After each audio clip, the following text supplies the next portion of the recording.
আসসালামু আলাইকুম দর্শক। অন্তর্বর্তীকালীন সরকারের দায়িত্ব আসলে কে নিতে যাচ্ছে সেই বিষয়ে বাংলাদেশের কিছু গুরুত্বপূর্ণ ব্যক্তির নাম লিস্ট করা হয়েছে এবং তাদের মধ্যেই একজন এদেশের সরকার প্রধান হতে যাচ্ছে। তো এদের মধ্যে যাদের নামগুলো আছে সেগুলো আমি এখন আপনাদের একের পর এক বলে শোনাবো। এক নম্বরে যিনি আছেন তিনি হচ্ছেন বাংলাদেশ ব্যাংকের সাবেক গভর্নর ডাক্তার সালাউদ্দিন আহমেদ। তিনি বিএনপির সময় বাংলাদেশ ব্যাংকের গভর্নর ছিলেন।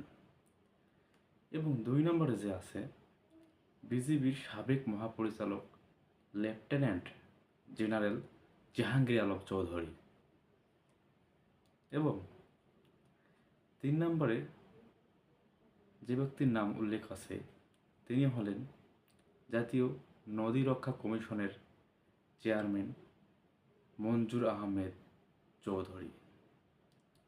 4 নম্বরে যার নাম আছে বুয়েটের সাবেক অধ্যাপক ইকরামুল হক। তিনি অত্যন্ত ভালো মানুষ ছিলেন। 5 নম্বরে যার নাম আছে সাবেক পরিবেশ সচিব ডাক্তার মাহফুজ হক। 6 নম্বর যার নাম আছে বাংলাদেশের লিগ্যাল এইড অ্যান্ড সার্ভিসের ট্রাস্টের সাবেক পরিচালক ব্যারিস্টার সাহারা হোসেন। তিনি হচ্ছেন ডাক্তার কামাল হোসেনের কন্যা। 8 নম্বরে যার নাম আছেন তিনি সাবেক পররাষ্ট্র সচিব তৌহিদ হোসেন। 9 নম্বরে যার নাম আছে সাবেক আইজিপি নুরুল হুদা। এবং 10 নম্বরে যার নাম আছে বিজিবির লেফটেন্যান্ট জেনারেল মঈনুদ্দিন ইসলাম। 11 নম্বরে যার নাম আছে তিনি হচ্ছেন নুরুল কবির। এবং সাবেক সচিব ফজলুল কবির। 13 নম্বরে আছেন গোলাম হোসেন মোর্শেদ খান, অধ্যাপক নিয়াজ আহমেদ খান। এবং আরও আছেন বদরুল আলম মজুমদার, সুজন সম্প্রদায়। আইনজীবী স্বাধীন মালিক, অর্থনীতিবিদ ডাক্তার আহসান এইচ মঞ্জু। তো আমার এখান থেকে আরেকটা জিনিস যেটা মনে হচ্ছে যে আমার মনে হয় এখানে আরও একটা নাম যোগ করা উচিত ছিল।